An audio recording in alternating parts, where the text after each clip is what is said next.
Hello my all YouTube friends, আশা করি সবাই খুব ভালো আছো। তো আমিও খুব ভালো আছি। গতকালকে একটু বেরিয়ে পড়েছিলাম মায়াপুরের উদ্দেশ্যে। এই যে দেখতে পাচ্ছ, আর মায়াপুরের ভিতরটা সন্ধ্যার পর খুবই সুন্দর লাগে, খুবই ভালো লাগে। আমি অনেক দিন পরে গেলাম, মোটামুটি লাস্ট গিয়েছি 2022 সালে, আমার যতটুকু মনে পড়ছে। আর গতকালকে গেলাম। আর এই 2-3 বছরের মধ্যে, এটা 25 লাস্ট, আমি 22 সালে গিয়েছি। মোটামুটি 3 বছরের মধ্যে এতটা যে আপডেট হবে মায়াপুর ধামে, আমি ভাবতে পারিনি। শুধু ভিতরকার মন্দিরের যে আপডেট সেটা শুধু নয়, বাইরে রাস্তা অনেক বড় হয়ে গেছে, রাস্তা অনেক চড়া হয়ে গেছে। আর বিশেষ করে এই দোকানগুলো এত সুন্দর করে ডেকোরেশন করেছে, সব একই রকম দেখতে।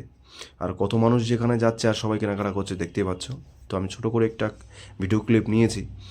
খুবই সুন্দর দোকানগুলো। এটা ছিল ভিতরের দোকানগুলো। আর বাইরেটা আমি অতিরিক্ত রাত হয়ে গেছিলো বলে আমি আর ভিডিও করতে পারিনি। বাইরেও অনেক দোকান বেড়ে গেছে আগের থেকে, আর প্রচুর গ্যাঞ্জাম, মানুষের এত সমাগম এখানে হচ্ছে, সেটা আমি সত্যিই অবাক হয়ে গেছিলাম গতকালকে গিয়ে। তার কারণ 2022 সালে লাস্ট গিয়েছি, মানুষ তখনও যেত, কিন্তু আজকে যেটা দেখলাম সেটা কিন্তু তখন ছিল না।